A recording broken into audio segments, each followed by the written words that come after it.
کہ فتنے یہاں ہیں مشرق کی طرف. یہ اور بھی متعدد سند سے یہ حدیث ہے کہ نبی صلی اللہ علیہ وسلم نے مشرق کی طرف اشارہ کیا. تو مدینہ کا جو مشرق ہے نا، سارے فتنے وہیں سے آئے ہیں. خوارج کا فتنہ بھی وہیں سے پیدا ہوا، فتنہ دجال بھی وہیں سے نکلے گا، اور جو مسیلمہ کذاب کا فتنہ تھا، یعنی مشرق کی طرف جو ممالک ہیں ان سے فتنے نکلیں گے. تو وہ سارے فتنے جتنے بھی تاریخ میں ہوئے ہیں اسی طرف سے ہوئے ہیں. بڑے بڑے فتنے جو ہوئے ہیں نا، یہ جو گائے کے دم پکڑ کے چلنے والے لوگ تھے نا، ان لوگوں میں فتنے ہیں. جو دیہاتی لوگ تھے نا، دیہاتی، یہ جو دیہاتی لوگوں کے دل سخت ہوتے ہیں نا، تو آگے اس کی تفسیر آ رہی ہے فی ربیعۃ و مضر، ربیعہ اور مضر میں. تو ربیعہ اور مضر بھی بنی اسماعیل میں صحیح ہیں، اسماعیل علیہ السلام کی اولاد میں صحیح ہیں، لیکن ان میں فتنوں کا یعنی ان کی میجورٹی ان کی طرف سے زیادہ فتنے ہوئے. ارتداد بھی انہی میں پھیلے زیادہ، جو مسلمہ کذاب کے وقت ارتداد ہوا تھا، اور نبی صلی اللہ علیہ وسلم کے دنیا سے جانے کے بعد جو ارتداد ہوا ہے. حضرت ابو ہریرہ رضی اللہ عنہ سے روایت ہے، رسول اللہ صلی اللہ علیہ وسلم نے فرمایا فخر اور تکبر ہے اہل وبر میں. جو بڑے جانور نہیں ہوتے، وبر اونٹ کے اس کو کہتے ہیں بالوں کو، تو گائے اور اونٹ پالنے والوں میں تکبر ہے. والسکینۃ فی اہل الغنم، اور بکریاں پالنے والوں میں تواضع ہے، سکینت ہے. والایمان یمان، یمان اصل میں تھا یمنی، یمن والے، تو دو یا میں سے ایک یا کو حذف کر کے اس کے بدلے میں الف لے کر آئے تو بن گیا یمانی. تو پھر قاضی کی طرح یا کو حذف کیا، قاضن میں جیسے حذف ہوتی ہے نا، تو اصل لفظ ہے یمانی. اور جب اس میں مؤنث ہوگا تو یمانیہ، اس کو لوگ یمانیہ پڑھتے ہیں، وہ غلط ہے، کیونکہ یمانی سے جب آخر میں تا آئے گا نا تو وہ یا واپس لوٹ آئے گی، تو یمانیہ. تو یمان، آپ نے فرمایا ایمان یمان میں ہے، اور حکمت وہ بھی یمن والوں میں ہے. جی قال ابو عبداللہ سمیعت الیمن سمیت الیمن لانہا عن یمین الکعبہ، کعبہ کے دائیں طرف ہے نا یمن، اس لیے اس کو یمین میں ہے تو اس لیے اس کو یمن کہا گیا ہے. اور شام کعبے کے بائیں طرف ہے تو شؤوم سے ہے. یہ شؤوم ویسے تو نحوست کو کہتے ہیں نا، تو بائیں طرف مشعمہ ہے نا، مشعمہ، تو اس لیے اس کو اس سے شام کو جو ہے نا یہ نام دیا گیا ہے شؤوم سے، شؤوم. محمد ابن جبیر ابن مطعم بیان کرتے ہیں کہ حضرت معاویہ رضی اللہ تعالی عنہ کے پاس وہ موجود تھے قریش کے ایک وفد میں.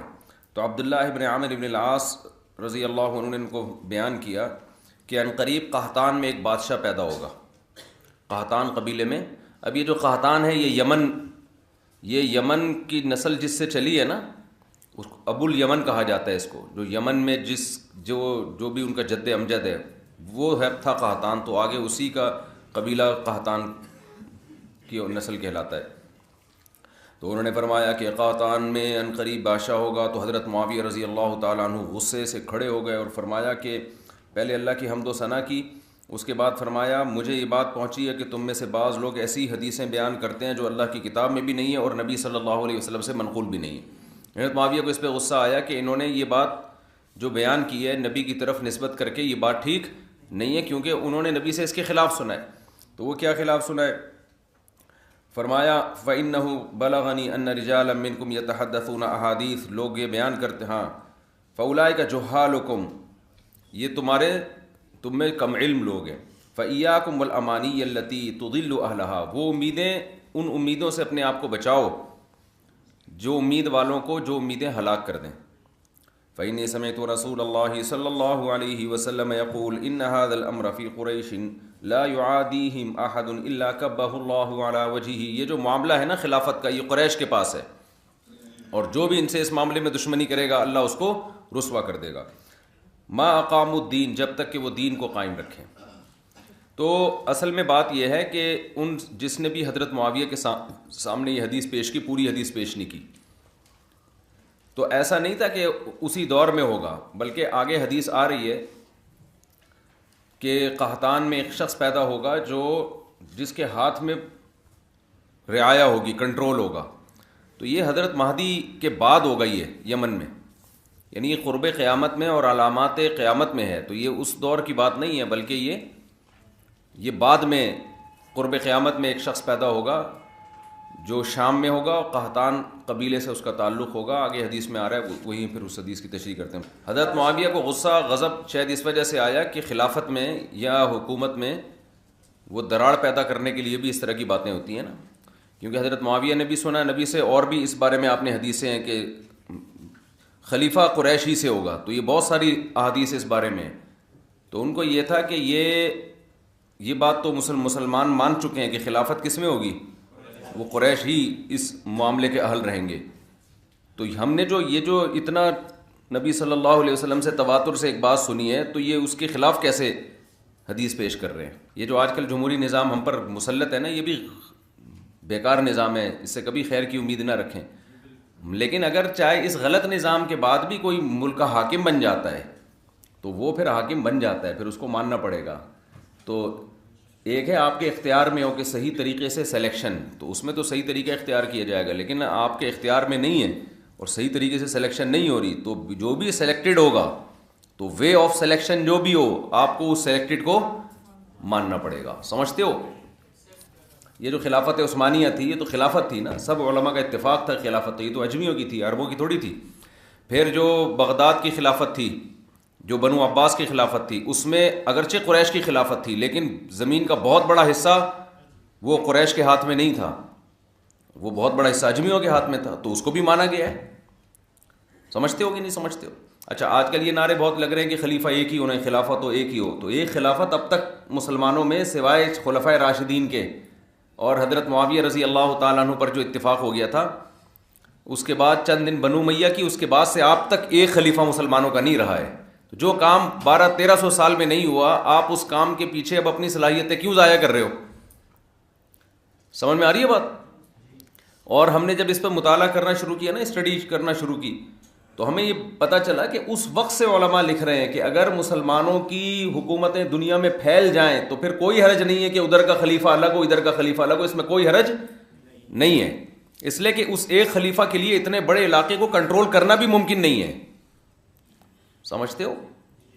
تو اگر اس میں جیسے ہندوستان میں تو ہمیشہ ایک الگ بادشاہت رہی ہے، یہ خلافت عثمانیہ کے تحت تھوڑی تھی ہندوستان، تو مغلیہ جو دور حکومت رہا ہے نا بھائی، عالمگیر بادشاہ نے تو اسلام قائم کیا تھا نا، فتاوی عالمگیریہ اسی دور میں مرتب ہوئی ہے، تو ہندوستان کا جو آئین تھا، جو قانون تھا مسلمانوں کے دور حکومت میں، وہ تو اسلام تھا۔ ہاں، بادشاہ کبھی صحیح آئے کبھی غلط آئے، کبھی امپلیمنٹ ہوا کبھی نہیں ہوا، وہ دونوں سیٹ اپ چلتے رہے، لیکن کہیں بھی ایسا نہیں ہے کہ اس کے خلاف بغاوت کو، کہ بھئی یہ خلافت عثمانیہ کے تحت چونکہ نہیں ہے لہذا اس کے خلاف بغاوت کر کے خلافت کا حصہ بناتے ہیں، ایسا نہیں ہوا، کیونکہ اتنا بڑا علاقہ تھا۔ ہاں یہ ضرور ہے کہ وہ جمعے کے خطبے میں خلیفہ کا نام لیا کرتے تھے، لیکن کنٹرول ان کا اپنا تھا۔ تو جب تباعد اماکن ہو، یعنی سلطنت بہت زیادہ وسیع ہو جائے اور حکومت کے لیے مختلف علاقوں پہ کنٹرول کرنا ممکن نہ ہو، تو اس میں کوئی حرج نہیں ہے کہ اندلس کی الگ خلافت ہو اور جو ہے ادھر بنو عباس کی الگ خلافت ہو، اس میں کوئی حرج نہیں ہے۔ تو اس کو خام خواہ میں ایک ہی پہ جمع کرنے کے لیے تلوار اٹھانے کا حکم دینا کہ لوگوں میں خون خرابہ ہو، اور اس کا رزلٹ یہ نکلے کہ بجائے 2 خلافتیں ختم ہو کے ایک ہو جائیں، بلکہ وہ جو 2 تھیں وہ 25 میں تقسیم ہو جائیں۔ نہیں یاری بات میرے خیال ہے۔ تو یہ جو آج کل خلافت کی تحریکیں چل رہی ہیں نا، اس سے جو اب چھوٹے چھوٹے خلیفے مارکیٹ میں چل رہے ہیں نا اس وقت، چھوٹی چھوٹی ریاستیں جو اسلامی ہیں، یہ ایک ہونے کے بجائے کیا ہو جائیں گی، یہ 20 حصوں میں ڈیوائڈ ہو جائیں گی۔ بالکل وہی کام جو ہمارے اہل حدیث بھائی کر رہے ہیں کہ 4 فقہ تھے، حنفی مالکی شافعی حنبلی، تو ان کو ختم کرو قرآن حدیث کے نام پہ، تو وہ ختم کرنے کے بجائے ایک 5واں بھی آ گیا، پھر ان 5 کے 6 حصے ہو گئے۔ خود اہل حدیث کے اب پتہ نہیں کتنے حصے بن چکے ہیں، ان کی کتنے فرقے بن چکے ہیں، فرقے ادھر فرقیاں۔ تو یہ وہی بات ہے مولانا، وہ ایک بڑا زبردست کسی کا کلپ دیکھ رہا تھا میں، جس میں انہوں نے کہا کہ ایک آدمی کے بارے میں کسی نے کہا کہ تم جو ہے نا وہ گالیاں بہت دیتے ہو، تو اس نے کہا کس الو کے پٹھے نے کہا میں گالیاں دیتا ہوں، اور پھر جو گالیاں دینا شروع کی ہیں، جس نے میرے بارے میں کہا کہ میں گالیاں دیتا ہوں وہ یوں ہے وہ یوں ہے، وہ اس کی ایک ایسی کی تیسی کر دی نا۔ تو یہاں بھی یہی ہے کہ لیبل یہ لگایا جاتا ہے کہ ہم فرقوں کو ختم کر رہے ہیں، لیکن جس طرح سے ختم کرنے کی کوشش شروع ہوتی ہے نا، اس سے فرقے مزید بننا۔ تو اسی طرح خلافت کے نام پہ اتحاد کی کوشش کی جاتی ہے، مگر اس سے اسلامی مملکتوں کی جو رہی صحیح طاقت ہے وہ بھی پارا پارا ہو جاتی ہے. ٹوٹ ٹوٹ کے نا کوئی صوبے الگ ہو کے ملک الگ ہو جائیں گے. اس لیے تمیز سے جو جو چیزیں دو ٹکڑے چند چیتھڑے آپ کے پاس باقی رہ گئے ہیں ان کو چائے میں ڈبو ڈبو کے, بھائی لنگر تقسیم ہو رہا تھا نا, تو جو جس کے پاس حصہ آ گیا اب اس کو بجائے اس کے کہ سب ایک دسترخوان پہ بیٹھ کے کھانا کھائیں, وہ نہیں ہو سکتا. تو جتنے جو چیتھڑا جس کے پاس آیا, جو پاپے کا ٹکڑا آیا, چائے میں ڈبو کے کھاؤ, پتلی گلی سے نکلو. ہاں اب خلافت حضرت مہدی ضرور آ کے قائم کریں گے, تو ان کو اللہ نے طاقت دی ہے, ان کے بارے میں خوشخبری آئیں, اور حضرت عیسیٰ ابن مریم نازل ہوں گے, ان کی قیادت میں ہوگا. تو فی الحال وہی طریقہ بہتر ہے. اچھا یہ جب ہم بات کرتے ہیں تو لوگ کہتے ہیں اس کا مطلب ہم آرام سے ہاتھ رکھ کے بیٹھے رہیں, ہم کچھ نہ کریں, بس تزکیہ اور خانقاہوں میں لگے رہیں. تو یہ بات نہیں ہے. نظام کی تبدیلی کی کوشش کرنا یہ فرض ہے. ہم مسلح بغاوت کے قائل نہیں ہیں. باقی اجتماعی طور پر نظام کو تبدیل کرنے کی جتنی بھی سوٹیبل کوششیں ہیں وہ فرض ہیں. اب وہ بیسی ہو سکتی ہیں. ایک طریقہ جامعۃ الرشید کا ہے, کسی کو اس سے اتفاق نہ ہو. دوسرا طریقہ جماعت اسلامی والوں کا ہے, JEI والوں کا ہے, اسمبلی میں جا کے انقلاب لے کر آؤ. اور تیسرا چوتھا طریقہ تنظیم اسلامی والوں کا ہو سکتا ہے, یوتھ کلب والوں کا ہو سکتا ہے کہ کالج یونیورسٹیوں میں محنت کرو, بیوروکریسی میں لوگ لے کر آؤ.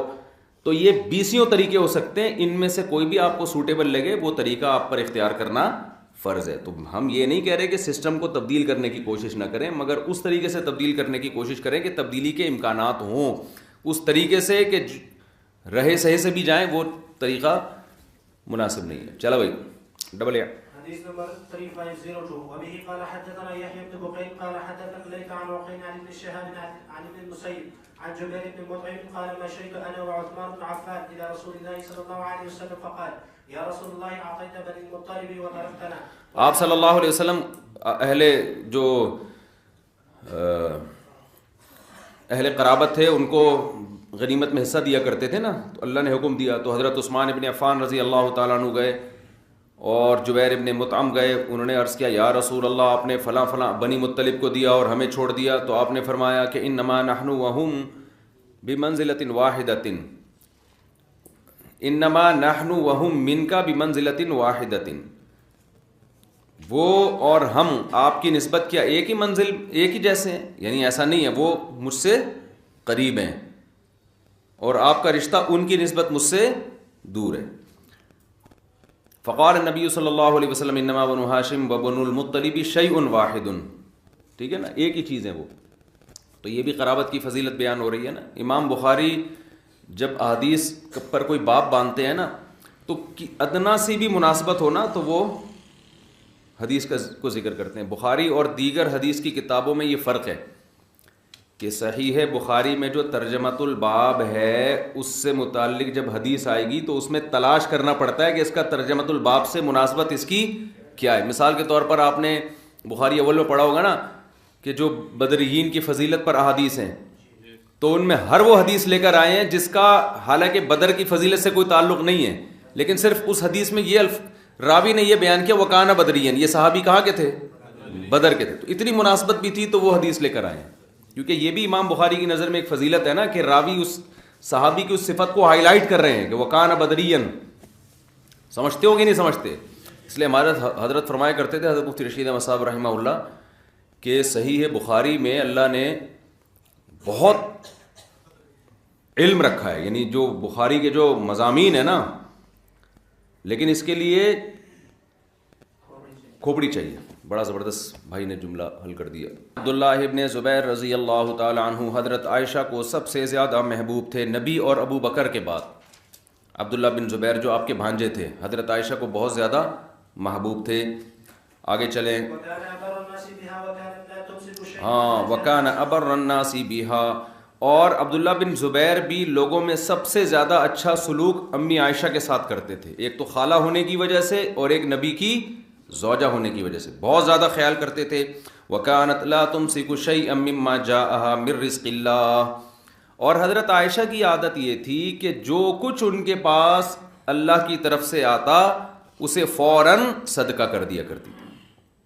سمجھ رہے ہو, فوراً صدقہ کرتے, روکتے ہی نہیں تھی کچھ بھی.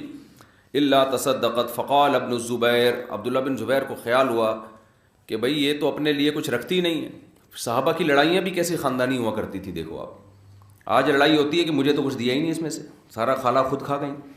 تو پہلے یہ ہوتا تھا کہ یہ جو خالہ ہیں یہ سارا صدقہ کر دیتی ہیں, اپنے لیے کچھ بھی نہیں رکھتی. تو عبداللہ بن زبیر کو غصہ آیا, انہوں نے فرمایا ینبغی ان یؤخذ علی یدیہا, ضروری ہے کہ ان کا ہاتھ روکا جائے, ضروری ہے کہ ان کا ہاتھ روکا جائے, کوئی پابندی لگے ان کے اوپر. فقالت, حضرت عائشہ کو جب ان کا یہ کلام پہنچا فرمایا ایؤخذ علی یدی, کہ میرا ہاتھ کوئی روک سکتا ہے؟ یہ کون ہوتا ہے مجھے منع کرنے والا کہ میں صدقہ نہ کروں؟ حالانکہ وہ ان کی خیرخواہی میں کہہ رہے تھے نا, مگر ان کو اتنا غصہ آیا کہ یہ صدقے سے ہمیں روک رہا ہے. فرمایا علی نذر ان کلمتہ, مجھ پر منت ہے اگر میں نے اس سے کلام کیا. آگے دوسری حدیث میں پورے الفاظ ہیں نا کہ لن اکلمہ ابدا, اس طرح کے الفاظ کہ میں اللہ کی قسم کہ کبھی بھی اس سے بات نہیں کروں گی. فاستشفع الیہا برجال من قریش, عبداللہ بن زبیر کو جب پتہ چلا تو انہوں نے قریش کے لوگوں کو حضرت عائشہ کے پاس لے کر آئے سفارش کے لیے, تاکہ بات چیت, حضرت عائشہ نے پھر بات چیت بند کر دی. وہ بھی اخوال رسول اللہ صلی اللہ علیہ وسلم خاصتاً, اور خاص طور پر نبی کے ننیال کو لے کر آئے. دیکھو صحابہ کرام بھی نا ایسے موقع پہ رشتہ داروں کو استعمال کر رہے ہیں, تو اس سے بھی رشتہ داری کی ویلیو پتہ چلتی ہے کہ نہیں چلتی, کہ بھائی رشتہ داروں کو ایسے موقع پہ ان کو پتہ ہے ان پر رشتہ داروں کا اثر ہوگا, ان کا نسب کا خیال کریں گی, رشتے کا خیال کریں گی. تو یہ جو ہم بار بار یہ شادیاں بچے, یہ جو میں اتنے بیانات چیخ رہا ہوں نا, یہ اس لیے کہ تاکہ رشتوں کا پاس ہو اور رشتے وجود میں آئیں. سمجھتے ہو کہ نہیں سمجھتے؟ اسلام رشتہ داری کے بغیر نہیں ہے. تو بھائی, اور اسلام کے اگینسٹ جو دنیا میں مذاہب چل رہے ہیں ان میں سب سے بڑی, ان میں تھینک یو بھی ہے, امانت داری بھی ہے, ملک سے وفا بھی ہے, 2 نمبری سے بھی بچتے ہیں, رشتے مارکیٹ سے ان کے کیا ہو گئے, شارٹ ہو گئے. تو اس لیے ہم اتنا چیخ رہے ہیں اس پہ کہ بچے پیدا کرو گے تو رشتے ہوں گے نا. Point to be noted. بس شادی نہیں ہے تو بچے خود بخود بلوٹوتھ سے پیدا ہوں گے. Point to be noted. فامتنعت, لیکن حضرت عائشہ پھر بھی بات کرنے سے رکی رہی. فقال له الزہریون, بنو زہرہ کے لوگوں نے کہا, اخوال النبی صلی اللہ علیہ وسلم منہ عبد الرحمن ابن الاسود ابن عبد یغوث والمسور ابن مخرمہ. تو انہوں نے کہا کہ نبی صلی اللہ علیہ وسلم کے جو ننیال ہیں نا, جن میں عبد الرحمن ابن اسود ابن یغوث اور مسور ابن مخرمہ ہیں, اذا استأذنا فاقتحم الحجاب. تو انہوں نے کہا کہ بھائی جب ہم حضرت عائشہ سے کے پاس جانے کی اجازت لینا اور بتائیں کہ نبی کا ننیال آیا ہے آپ سے ملنے کے لیے, تو ان کا تو پردہ تھا. تو عبداللہ بن زبیر سے کہا کہ تم اچانک چلے جانا, یعنی ہم آئیں گے ملاقات کے لیے تو وہ ہمیں اجازت دیں گی, وہ چونکہ پردے میں ہوں گی تو تمہارا تو پردہ نہیں ہے تو فوراً پردے میں چلے جانا. ففعل, انہوں نے ایسا ہی کیا. اور بالآخر وہ جب ایک دم سامنے آئے اور ان سے معافی مانگی تو انہوں نے بات کر لی ان سے, تو قسم ٹوٹ گئی. اب جب حضرت عائشہ نے قسم توڑی ہے تو اس کے بعد حضرت عائشہ کے لیے ایک مسئلہ کھڑا ہو گیا. وہ کہا کرتی تھی کہ کاش میں قسم میں متعین کر لیتی کہ اگر میں نے کلام کیا تو میں روزہ رکھوں گی یا یہ ایک غلام آزاد, تو چونکہ میں نے ایسی قسم اٹھا لی تھی, علیہ نذر, بس مجھ پر لازم ہے کہ بات نہ کروں, تو اس کا کفارہ کیا ہے؟ اصولی طور پر تو وہی قسم کا کفارہ ہے نا بھائی, 10 غریبوں کو 2 ٹائم کا کھانا یا ایک غلام کا آزاد کرنا. اس کی طاقت نہ ہو تو 3 روزے لگاتار رکھنا. لیکن تقویٰ کی انتہا تھی, تو انہوں نے کیا کیا, ارسل الیہا بعشر رقاب فاعتقہم. تو عبداللہ بن زبیر نے ان کو 10 غلام دیے, تو انہوں نے 10 کے 10 غلام آزاد کر دی قسم کے کفارے میں. ثم لم تزل تعتقہم حتی بلغت 40, یہاں تک کہ جب بھی حضرت عائشہ کے پاس کوئی غلام آتا اس کو صدقہ کرتی اسی قسم کے کفارے میں, اور 40 غلام آزاد. اب غلام آپ سمجھتے ہو لینڈ کروزر سے زیادہ قیمتی چیز تھی نہیں, یہ بات سمجھ میں. غلام جو ہے نا وہ لینڈ کروزر کچھ نہیں ہے اس کے آگے, اس غلام تو انسان ہوتا ہے نا. تو 40 غلام, اور یہ انسانیت پر کتنا بڑا احسان ہے اسلام کا. یہ بار بار گورے چیختے ہیں اسلام نے غلاموں کا نظام لایا, وہ بھائی اسلام نے غلامی کو ختم کیا ہے, غلام تو پہلے سے چلے آ رہے تھے. تو 40 غلام آزاد کر دیے. وقالت وددت انی جعلت حین حلفت عملا اعمله, مجھے خواہش ہے کہ جب میں نے قسم اٹھائی تھی تو میں ایسی چیز کی قسم اٹھاتی, کوئی خاص عمل کی, کہ وہ عمل کر لیتی اور فافرغ منہ, اور میں قسم سے فارغ ہو جاتی. لیکن مبہم قسم تھی, کوئی اسپیسیفک کوئی چیز اپنے اوپر واجب نہیں کی تھی. تو غلام کہتے ہیں موت تک حضرت عائشہ غلاموں کو آزاد کرتی رہی. کیسا تقویٰ تھا یار. اور پھڈا کس بات پر ہو رہا ہے آپ دیکھو ہیں بھائی. ہمیں اگر کوئی کہے کہ یار استاد جی آپ روزانہ، یہ استاد جی کی غلط میں، آپ طلبہ روزانہ استاد جی کو چائے پلاتے ہیں، میں کہتا ہوں استاد جی روزانہ طلبہ کو چائے پلاتے ہیں. ایسی مثال دو جو افورڈ کر سکے آدمی. تو پھر قسم اٹھا لو کہ بھائی پابندی، تو آپ کیا کہو گے یار چل اب تو قسم اٹھا لی، اب تو استاد جی کی غیرت کا تقاضا ہے کہ اب نہ پلائی جائے ان کو چائے. تو ہمیں کوئی ایسے روک دینا کہ سخاوت نہیں کرنی تو ہم کیا کریں گے پھر؟ تو کہیں گے یار اب تو مجبور ہوں، فلاں نے بھی پابندی لگا دی، فلاں نے بھی پابندی لگا دی. اور قسم توڑنے کے بعد اتنے گاڑھے کفارے تو سوال ہی پیدا نہیں ہوتا. اول تو قسم توڑیں گے ہی نہیں.